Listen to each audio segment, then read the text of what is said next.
Hey, Veritas, and I hope, Jack, you're listening to this because you ask a very similar question. Um, you know, what does atheism bring to the First, I'm going to try to answer your question, okay, and then I'm going to pose a question of my own back to you, okay, and I hope you take the time to think about it and answer. Um, okay, so let's think about it this way. Let's see if I can summarize your argument. Your argument is the following, okay? I believe in this religion. This religion gives me great things. It gives me a worldview. It gives me a place in the universe. It gives me, a moral code of conduct. It gives me peace. I'm so happy because I belong to this religion, right? This religion gives me stuff, and therefore, why should I bother not believing in this religion, even if it's not true? All right. Maybe that's not exactly the way it is, but that's the way it came across, right? So it's like, let me compare this with another question. Okay, so what possible, and I'm on my best behavior here. I'm really not trying to be disingenuous or poo-poo any of this, because these are very serious questions, right? Uh, let's compare it with another question. Okay, what possible benefit could there be for non-belief in Santa Claus, right? Being a Santa Claus atheist, right? So just think about it this way, right? There's a child that's 5 or 6 years old, right? What possible benefit could it be to that child not to believe in Santa Claus anymore? That this belief in Santa Claus gives the child a lot of cool stuff, right? Sense of anticipation towards Christmas, motivation for being good, all this kind of stuff, right? In point of fact, I would argue that there is something which a child, even though the process is very painful, there is something that a child does gain when they become a Santa Claus atheist. And that is simply this, right? Okay, especially the myths that we tell about Santa Claus right now. I mean, think about it. Santa Claus is very much a godlike figure, right? He's watching you all the time. He's got this list. He knows whether you're naughty or nice, and depending upon what you do, you get the goodies or you don't get the goodies, right? So, you know, what does the child gain when they stop believing in this myth? I would argue that in order to have the true spirit of Christmas, right, you have to stop believing in this myth of Santa Claus, right? The true spirit of Christmas is not, I'm on my best behavior and therefore what I have done or what I am doing gets me the goodies, right? I'm only doing it out of selfish motives. I'm being a good kid because I want to get those presents, right? To move to the next level, a kid has to engage in the true spirit of Christmas, right? It's better to give than to receive. Giving gifts is something that we do because it's an expression of our love for each other, right? So I would argue that non-belief in Santa Claus is better than a belief in Santa Claus. Okay, so let's take this over to the question of theism versus atheism, right? Now, the way this is phrased, okay, and I'm sure you didn't think about it this way, or I'm sure this is not really what's foremost in your mind, or I'm sure this is not how you think about how you're thinking about it, right? But think about it this way. The way it's phrased is kind of like, I believe in this stuff for the goodies I get out of it, right? This is almost like this is not a faith-based religion, expression of religion here, right? This isn't a it's like almost a works-based thing. I will believe in this, and therefore I will get the goods, right? So it's kind of it's just kind of interesting. American Christianity is a very strange beast.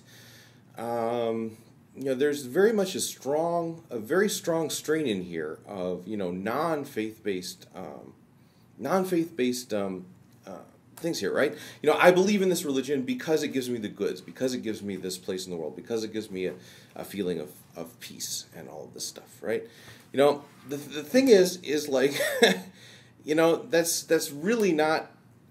I don't know. It's my understanding of Christianity, at least. This is really not how it works, right? So, at any rate, I'm making another parallel with the kid, right? So it's like the kid has to give up this works-based view of Christmas in order to really get the true feeling of Christmas, right? And I would argue that a person also has to, even if they stay Christian, they have to give up this works-based or this goody-based view of religion. You know, I believe in this religion because it gives me all this cool stuff, right? You have, I mean, to really take it to the next level, you have to believe in the religion, even if it doesn't give you peace, even if it doesn't give you happiness, right? Even if it doesn't do all this kind of stuff, you have to believe in it because you love God, right? I mean, it's just you know, that's that. As far as my understanding of Christianity is, which, you know, admittedly, I'm not a practicing Christian, so you know, I'm not doing this from the inside, but as far as I understand it, it should be a lot more like giving gifts at Christmas. You know, you give a gift without any expectation of what you get in return. That's not the point of the whole thing. Similar, I think people who justify their beliefs in a religion on the basis of the goodies they get for this, I think they run a significant danger of you know, not, you know, really missing out on the true spirit of religion.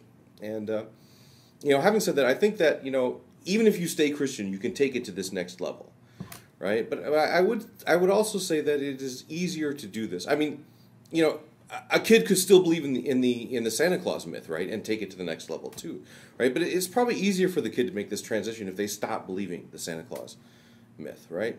So I think it's easier for an atheist. I think it's easier to take it to that next level. You know, why is an atheist? Why do they behave morally? Because it's the right thing to do. Period. Right? That's all the reason you need to behave morally, because it's the right thing to do. You know why? You know, and you know, it's really, you know, it helps you identify with other people. If you don't really think that people are doing things that are horrible to you know, disgusting in the sight of God and everything like this. I mean, I don't know. That's another benefit that atheism gave to me. You know, it's like I can achieve more solidarity with the rest of humanity, really. Okay, so a question to you, and to Jack, if you're listening, I'd be interested in what you have to say about this too, Jack. So, okay, let's take this same argument and apply it to Islam, right? There's plenty of Muslims who feel exactly the same way about their religion, right? It gives them a place in the universe. It gives them a coherent worldview, a code of morals, a sense of peace, a sense of purpose.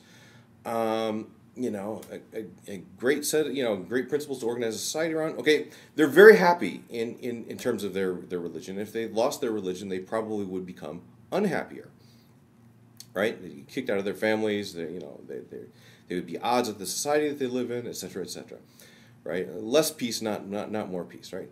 So I'll ask the same question about this. Does it matter what the truth is? You know, the truth. Does it matter which religion is true in this regard? You know, if their Islamic faith is giving them this peace and this happiness, and if they would be more happy believing in Islam, does it really matter whether they are Muslims or not? Anyway, I'd be interested to answer the question, and I hope I at least touched on some of the questions in your mind.